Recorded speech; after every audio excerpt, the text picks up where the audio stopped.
Today's Daily Dose of Math is the third and last video in a series about this particular periodic function problem.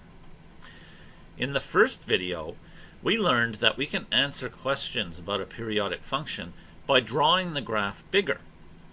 We saw that we can answer questions A and B just using the graph that was given here. Here I've done that. I use a red line to show where x equals 9, and I use green lines to show where x equals 13 and x equals 14. And I'm able to answer questions A and B with the graph that was given. But C, D, E, and F have much larger x values. So what we learned in that first video was that we can draw our graph bigger. And then we can use the same method to answer questions C and D.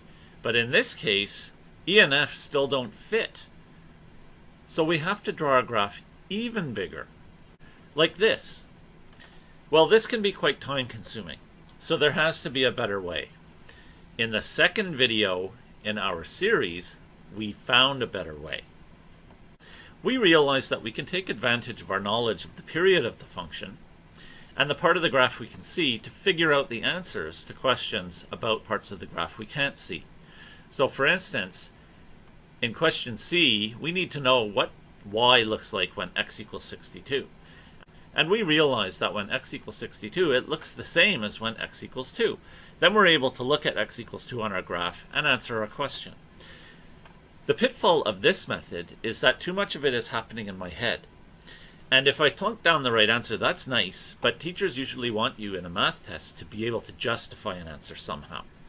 In our first method, the graph that we draw was part of our justification. We have a picture that backs up how we got our answer, and it makes it easier for us to explain the answer.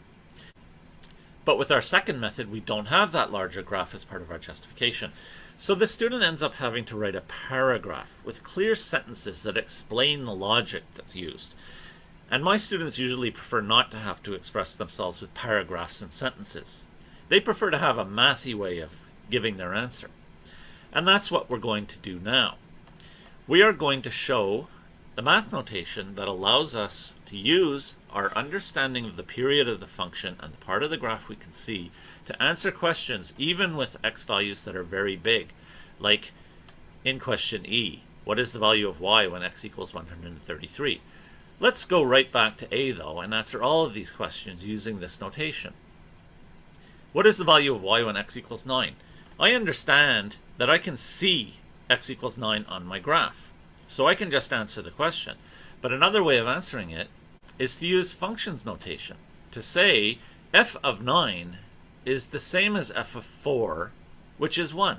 What that means is the y I get when my x is 9 is the same as the y I get when my x is 4, and that is 1. I've answered the question, and I'm providing a bit more justification now. To answer B, I have to talk about what's happening when x is 13 and when x is 14. So I use the same notation to do that. And I'm able to see that y is 2 when x is 13 and y is 1 when x is 14. Therefore, the function has to be decreasing. I've answered the question, and I'm using a notation to justify it. For C, this starts to become really necessary because we can't see x equals 62 on the graph we have in front of us. But f of 62 has to be the same as f of 2 with this periodic function, and therefore our answer is 2. How about question D? I need to know what's happening when x is 71 and x is 72. And I'm able to say that f of 71 is equal to f of 1, which is 3. F of 72 is equal to f of 2, which is 2. Therefore, the function has to be decreasing. For E, I have x equals 133. F of 133 is equal to f of 3, which is 2. I've answered my question. And for F, I'm looking at x equals 148 and x equals 149. F of 148 is the same as f of 3, which is 2. F of 149 is the same as f of 4, which is 1, so therefore it is decreasing. This notation becomes very easy to use once you practice it a little bit, and it is the preferred method of my students when they answer questions about periodic functions. That is, my students who want to get full marks on test questions. That is today's Daily Dose of Math. Please like, subscribe, and share.